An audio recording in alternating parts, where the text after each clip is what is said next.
Dear students, आज जो video lecture है उसका जो हमारा टॉपिक है वह है म्यूचुअलिज्म।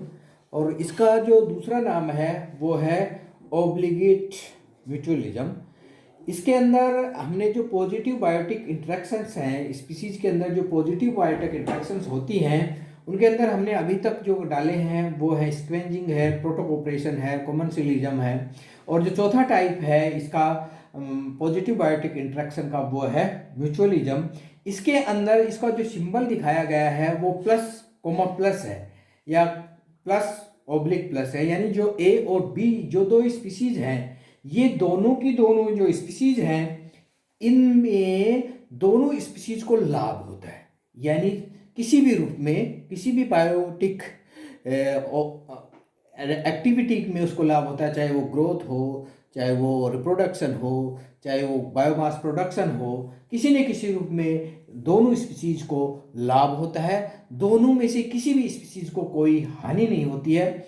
और तीसरा जो सबसे इम्पोर्टेंट पार्ट है वो ये है कि दोनों का रहना एक दूसरे के लिए जरूरी है। यानी जीवन चक्र को अगर दोनों स्पीसीज पूरा करनी है, उनको लाइफ साइकिल को अगर पूरा करना है, उनको स्पीसीज को जिंदा रहना है, तो उन दोनों को एक दूसरे के संपर्क में आना होगा और बायोटिक इंटरेक्शन करना होगा, अनिवार्य करना होगा।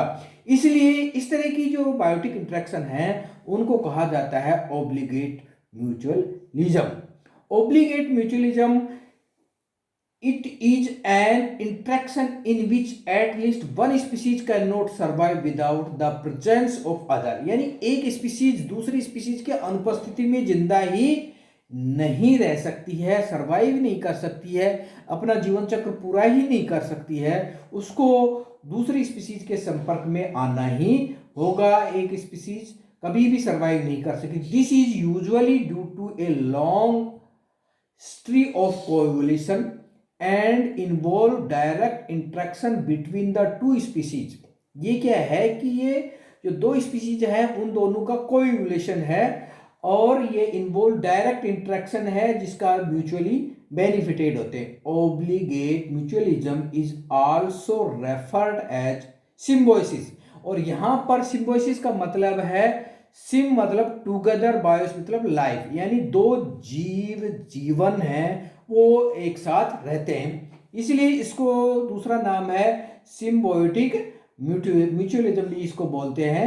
और it is a obligatory relationship. Next है इसके अंदर in which in such association there occur a close and often permanent and obligatory contact more or less essential to survival of each other. The two population enter into some sort of physiological exchange। यानी दो species हैं वो इतना अधिक contact में होती हैं कि दोनों में से किसी न किसी रूप में फिजियोलॉजिकल एक्सचेंज होता है। Some common examples are pollination, dispersal of seeds and fruits. Lichen is another example. Symbiotic nitrogen fixation, mycorrhizae, जू क्लोरेला और जू जयंती, ये कुछ ऐसे एग्जाम्पल हैं जिसके अंदर हम सिम्बायोसिस को आसानी से देख सकते हैं। इसके अंदर जो पहला एग्जाम्पल है वो है पोलिनेशन बाय एनिमल। एनिमल्स के द्वारा जो पोलिनेशन होता है जिसमें मधु बीज है, मोथ है, बटरफ्लाईज है, इनके द्वारा या बर्ड्स के द्वारा जो पोलिनेशन, पैड जो चमगादड़ के द्वारा पोलिनेशन होता है, इनमें प्लांट्स को भी लाभ होता है क्योंकि प्लांट्स के पोलिनेशन हो जाता है जिससे क्रॉस पोलिनेशन होती है और हाइब्रिड विगर के रूप में प्लांट्स को बेनिफिट होता है।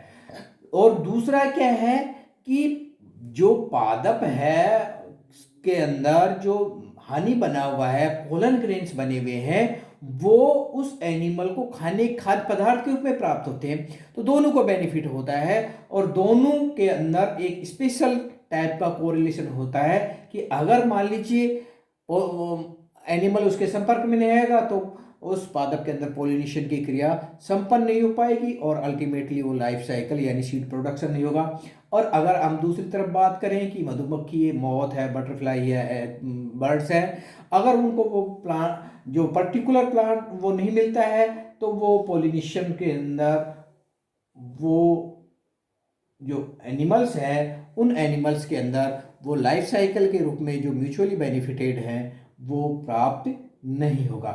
Dispersal of fruit and seed, अब इसमें बहुत सारी ऐसी चीज़ें हैं कि डिस्पर्सल के और जो पोलिनेशन है इसको बहुत सारे लोग कॉमनसिलिज्म के अंदर भी वो प्रोटोकोपरेशन के अंदर भी पढ़ते हैं, क्योंकि प्रोटोकोपरेशन के अंदर क्या होता है कि दोनों का एक साथ रहना अनिवार्य नहीं है कि यहाँ पर प्लांट को तो आवश्यकता होगी लेकिन एनिमल का काम चल जाएगा। एनिमल क्या है कि किसी दूसरे, लेकिन बहुत सारे ऐसे एनिमल हैं जो पर्टिकुलरली उसी, ये जो हम आगे के लेक्चर, इससे जो नेक्स्ट लेक्चर आएगा उसमें बताएंगे। अभी आपको ऐसा लग रहा है कि प्लांट को तो आवश्यकता है पॉलिनेशन की, लेकिन एनिमल को क्या है, एनिमल तो एक स्पीसीज नहीं मिलेगी तो वो दूसरी स्पीसीज का पोलन ग्रेन्स खा लेगा, दूसरी स्पीसीज की सीड खा लेगा। लेकिन आगे मैं इसके बाद एक वीडियो डालूंगा जिसमें को इवोल्यूशन ऑफ म्यूचुअलिज्म आएगा, उसके अंदर किस तरह से एक पर्टिकुलर स्पीसीज है प्लांट की और एक पर्टिकुलर स्पीसीज है एनिमल की, अगर प्लांट की स्पीसीज वो नहीं मिलेगी तो एनिमल का लाइफ साइकिल पूरा नहीं होगा।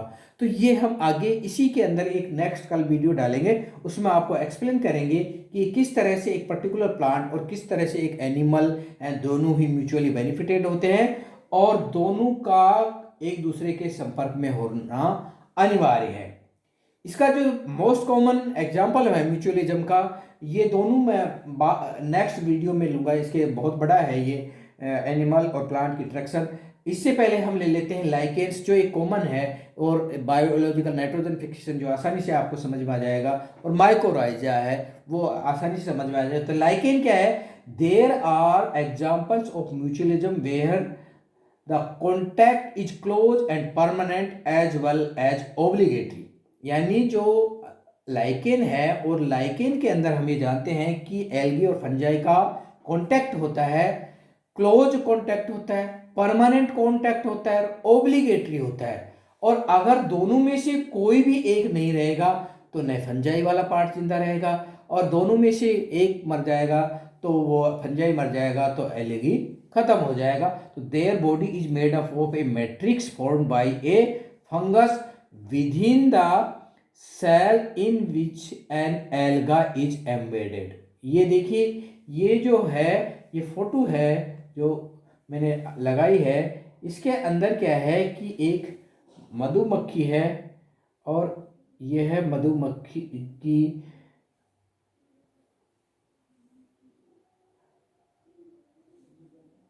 मधुमक्खी के अंदर वो फ्लावर का रस चूस रही है और ये पोलन ग्रेन्स को खा रही है, और पोलन ग्रेन्स इसके माध्यम से एक फ्लावर से दूसरे फ्लावर पहुंच जाएंगे। तो इस तरह से इस फोटो के माध्यम से सब ये देखिए, ये चिड़िया है, ये सीड को, फ्रूट को इसको लेके जा रही है और ये सीड डिस्पर्सल का काम कर रही है, म्यूचुअली बेनिफिटेड है दोनों।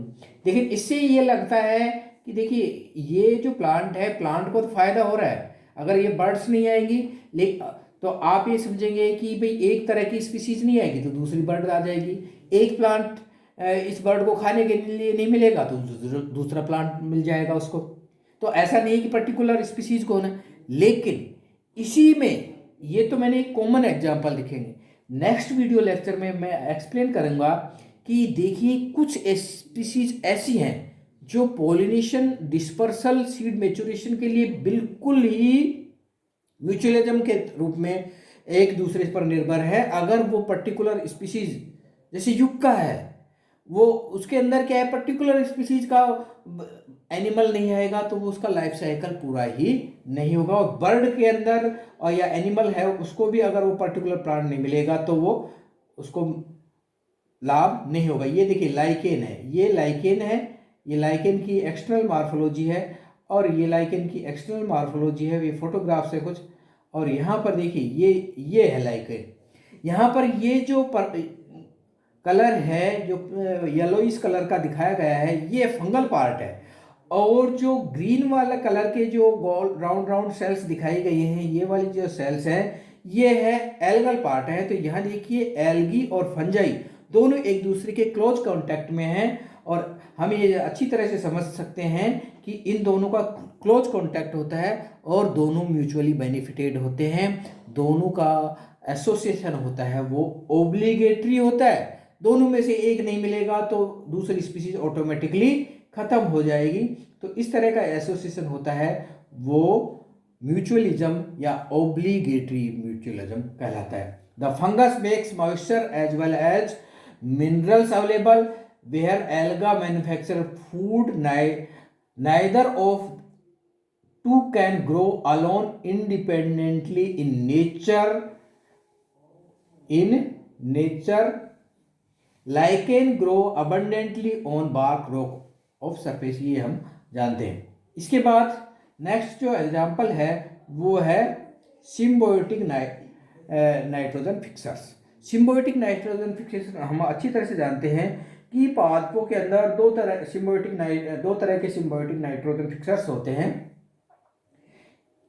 एक लेग्यूम के ऊपर होता है और एक नॉन लेग्यूम के ऊपर होता है। तो कुल मिला के है वो सिम्बायोटिक ही। यहाँ पर जो राइजोबियम या जो बैक्टीरिया है या और जो जो अन्य तो भी बैक्टीरिया है वो लेग्यूम या नॉन लेग्यूम किसी तरह की भी पौधे के ऊपर वो क्लोज एसोसिएशन पर रहता है और क्लोज एसोसिएशन में दोनों को बेनिफिट होता है, दोनों के बीच में जो रिसोर्स है उनका आदान प्रदान होता है। यहाँ पर बायोलॉजिकल नाइट्रोजन फिक्सेशन में जो हमें अच्छी तरह जानते हैं कि जो बैक्टीरिया है वो एनवायरनमेंट की नाइट्रोजन को नाइट्रेट में बदल के देता है और बदले में पादप से पोषण प्राप्त करता है या कार्बोहाइड्रेट और एमिनो एसिड्स के रूप में पोषण प्राप्त करता है। तो this is a well known example of mutualism where the bacterium rhizobium forms nodules in the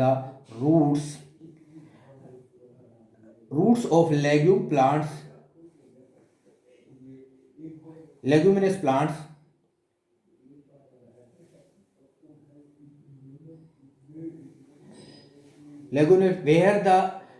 while in return they fix nitrogen as nitrites and nitrates for plants which is required for their growth. Similarly, root nodules of Alanus, alloprecursors, Casuarina, Cycadaceae, Marica, Podocarpus, etc. and leaves of about 400 species of non-leguminous are examples of such associations. Mycorrhiza is another example of mutualism. Mycorrhiza के अंदर क्या होता है कि बहुत सारे फेनोरोगैमस जिसमें gymnosperm और एंजियोस्पर्म है उनकी रूट्स के ऊपर क्या होते हैं फंजाई जो कि एस्कोमाइसिटीज और बेसिटोमाइसिटीज के सदस्य होते हैं। ये उनकी रूट्स के ऊपर तीन तरह से पाए जाते हैं, एक्टो, एंडो और एक्टेंडो, तीनों तरह से पाए जाते हैं। और ये क्या करते हैं कि ये फंजाई उनकी जो रूट्स होती हैं उस रूट सिस्टम को प्रभावी तरह से मिनरल्स और पानी एब्जॉर्प्शन जो वहाँ के आसपास की सोइल है उस सोइल से पानी और मिनरल्स के अवशोषण में सहायता करती हैं और बदले में पादप से क्या करती हैं न्यूट्रिएंट्स यानी कार्बोहाइड्रेट ग्रहण करती हैं। तो this is also an example of similar nutrition in fungi that form mycorrhizal structure either inside of the root यानी endo or outside the surface of plants. Ectotrophic mycorrhizae are very common in nature on pines, oaks, hickories and beech. Endotrophic ones occur in red maple and other are common examples of root. Other tissues of many orchids are members of Ericaceae और बहुत सारे ऐसे example हैं जिनके ऊपर इस तरह की फंगल मैट पाई जाती है जो उनकी रूट्स को प्रभावी तरह से पानी के अवशोषण में सहायता करती है। तो यहाँ पर फंजाई को भी फायदा हो रहा है और बदले में क्या हो रहा है पादप को भी फायदा हो रहा है। In Ectodomycorrhiza, the fungi hyphae are natural substitutes of root hairs, absorbing water and nutrients from the soil. In some cases, the plants are restricted in their distribution of acidic soils, which suit for fungal partner in endotrophic mycorrhiza. Fungi occurs internal to the root tissue. कुछ examples हम animals के समझेंगे। ये जो है एक example है, ये देखिए, ये एग्जाम्पल है बायोलॉजिकल नाइट्रोजन फिक्सेशन का। ये बायोलॉजिकल बैक्टीरिया है और ये बैक्टीरिया की रूट नूडल है। ये फोटोग्राफ लगाया है, इस फोटोग्राफ की सहायता से आप आसानी से पढ़ सकते हैं। इसके अलावा जो एनिमल्स के अंदर मैं बात कर रहा था, जू क्लोरेला और zooxanthellae. Some unicellular plant specially algae known as zoochlorella live symbiologically in the outer tissue of certain sponge, coelacanths, mollusca and worms। यानी जो जू क्लोरेला सवाल है वो सिम्बायोटिकली बहुत सारे एनिमल्स, इसमें स्पंज है, सिलेंट्रेटा क्या है, मोलस्का क्या है और वर्म्स के साथ में पाए जाते हैं। सम ब्राउन और yellow cells probably flagellated zooxanthi are also present। Algae are photosynthetic, produce nitrogenous compounds, benefit for host यानी एनिमल्स के बेनिफिट्स के लिए नाइट्रोजन कंपाउंड बनाते हैं। In exchange they obtain material released by metabolism of host and यानी जो animal host है वो जो भी मेटाबोलाइट्स रिलीज करता है उसका उपयोग एल्गी करता है। नाइट्रोजन मेटाबोलाइट्स या नाइट्रोजन एक्सक्रीटरा जो निकालता है एनिमल, उसको ये एल्गा यूज करता है। The unicellular green alga chlorella vulgaris live within the gastrodermal cells of hydra. Hydra के अंदर alga through photosynthesis provide food and oxygen of hydra which in turn provide shelter, nitrogen waste and CO2 to chlorella। Similar relationships exist between alga, juu chlorella and Aplanaria। There are association between animals themselves। For example, termites यानी animal के बीच में भी इस तरह की mutually association होती है। Termites, दीमक which feed on wood and the protozoans, especially Trichonympha present in their guts. यानी टर्माइट्स की गट्स के अंदर प्रोटोजोन्स होता है। Termites can not digest cellulose would, यानी वुड के अंदर जो सेलुलोज होता है उसको डाइजेस्ट नहीं करते। The protozoans digest cellulose for termites and return obtain food and shelter from the termites. तो इस तरह से टर्माइट्स और जो प्रोटोजोआ है वो एक दूसरे के म्यूचुअली बेनिफिट के लिए काम करते हैं, एक दूसरे के म्यूचुअली क्लोज एसोसिएशन में रहते हैं। और ये देखिए, ये है माइकोराइजा का, जिसके अंदर ये एक्टोमाइकोराइजा है, इधर उधर ये एंडोमाइकोराइजा है और ये एक्टेंडोमाइटो जिसमें एक्सटर्नल भी है और इंटरनल भी है फंजाई का एसोसिएशन। तो इस तरह की ये फंजाई के अंदर माइकोराइजा है।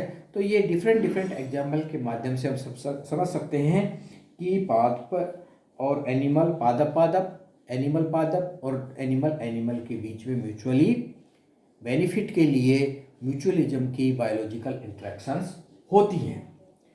ये कंप्लीट हो गया। इसके अंदर मैंने आपसे बात की थी कि को-इवोल्यूशन, म्यूचुअलिज्म इज ए को-इवोल्यूशन की हम बात कर रहे थे। तो को-इवोल्यूशन के अंदर हम आपको कल एक वीडियो डालेंगे जिसके माध्यम से हम ये समझाएंगे कि किस तरह से पर्टिकुलर स्पीसीज, प्लांट की पर्टिकुलर स्पीसीज एनिमल से इंटरेक्शन करती हैं। अगर वो दोनों एक दूसरे के साथ नहीं रहेंगी तो वो दुनिया से ख़त्म हो जाएंगी। तो ये हम नेक्स्ट लेक्चर के अंदर आपको एक्सप्लेन करेंगे। Thank you.